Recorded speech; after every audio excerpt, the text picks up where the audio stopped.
2009 Disappeared premiered, depicting cold cases from around the country that captivated viewers with its true life tales of disappearances and murder. But in 2018, when it came to an end, we were left wondering if any of these cases had been updated or solved. Join Jason Hebert and myself, Grotto, as we explore each of these cases and any updates the show left unanswered.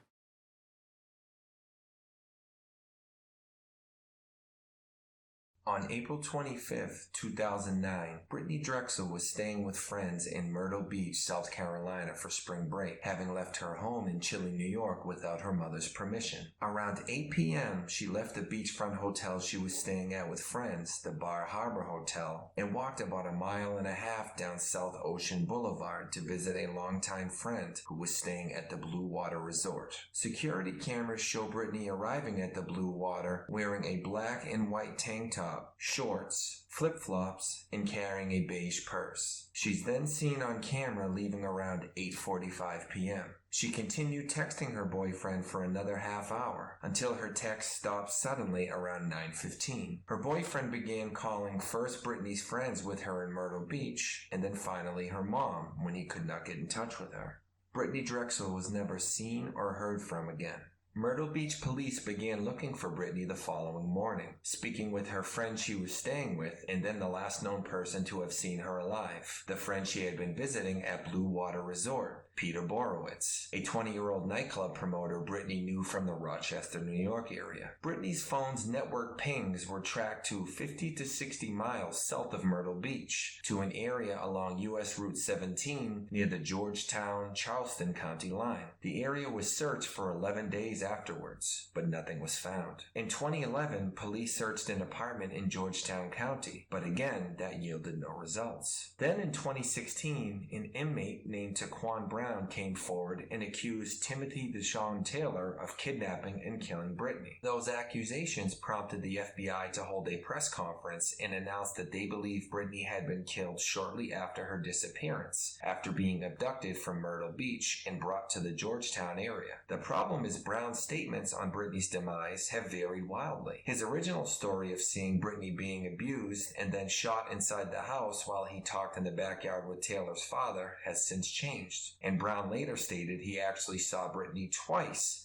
and it was the second time she was killed. 5 days after that, however, Brown had an interview where his story changed again, that he actually saw Brittanee one additional time. And in this story, she's killed in late May, a month after her abduction, in a stash house in Jacksonboro, where a man named Nate shoots Brittanee twice with a shotgun in the backyard of a home. While pieces of Brown's stories match the FBI's own reporting of the stash house, his stories have yet to be confirmed and nobody has been charged. Brittanee Drexel is still missing, and her case is still unsolved, although due to Brown's allegations, the FBI now considers it a homicide case.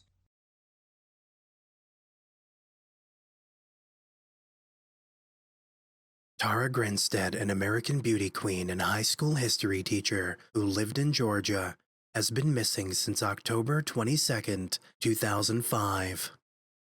On the night before her disappearance, she attended a beauty pageant, of which she was an active coach to young contestants, and she also attended a barbecue.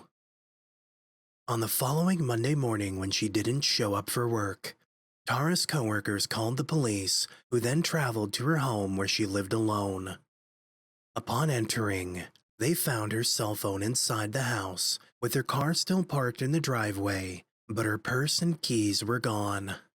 Noticing the uniqueness of the situation they were in, the local police then notified the Georgia Bureau of Investigation, citing that they felt their own resources would not be sufficient to pursue an investigation.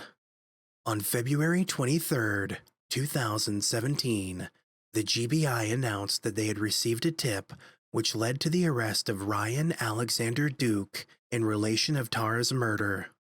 Ryan was a former student at the high school Tara taught at, and it is alleged that he was attempting to rob her home when Tara caught him in the act. It is alleged that after he was caught, he strangled her to death and removed her body from her home. Another man, Bo Dukes, emphasis on the S there as they're not related, was also arrested in connection with the murder.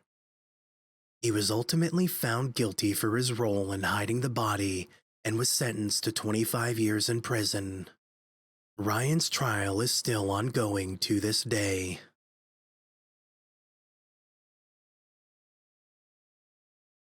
On July 22, 2001, 28-year-old Marilyn McCown, nicknamed Niqui, stopped by the Richmond Coin Laundry in Richmond, Indiana.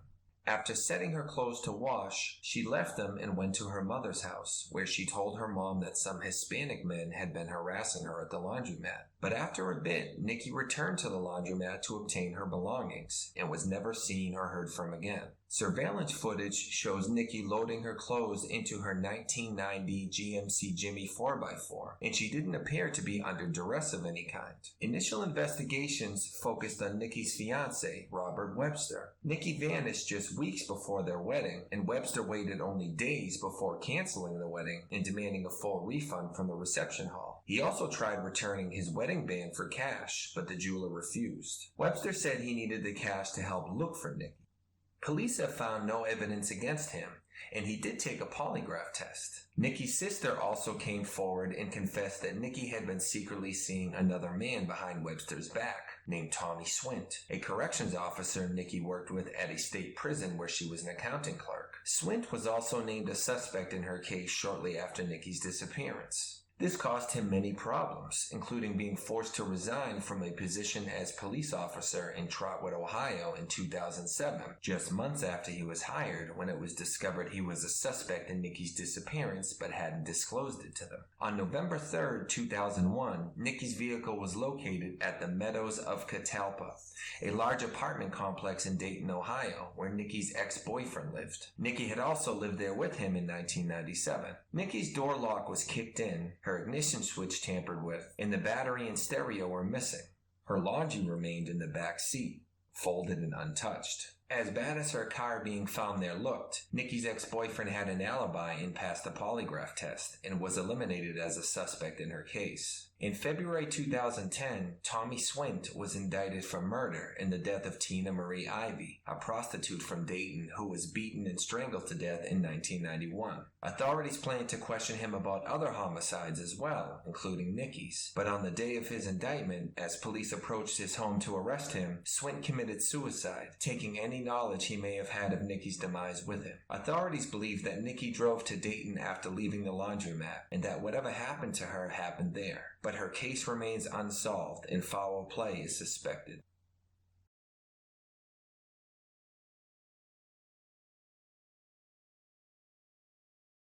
Tanya Ryder was reported missing on September 19, 2007 near Seattle, Washington.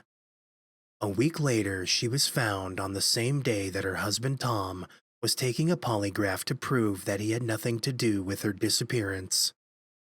Tanya's Honda Element had driven off the road in Renton, and the wreck was concealed by blackberry bushes. She survived an entire week waiting for help, with a broken clavicle and ribs, a dislocated shoulder, kidney failure, as well as an injured leg. Though police eventually found her, it was due to their own bureaucracy and laziness that led her to spend several extra days in the underbrush, because they refused to treat her as a missing person. As a local of this area, this is all too common even today. Our lush greeneries back up to our busy highways, and a car could disappear into a forest and never be seen again.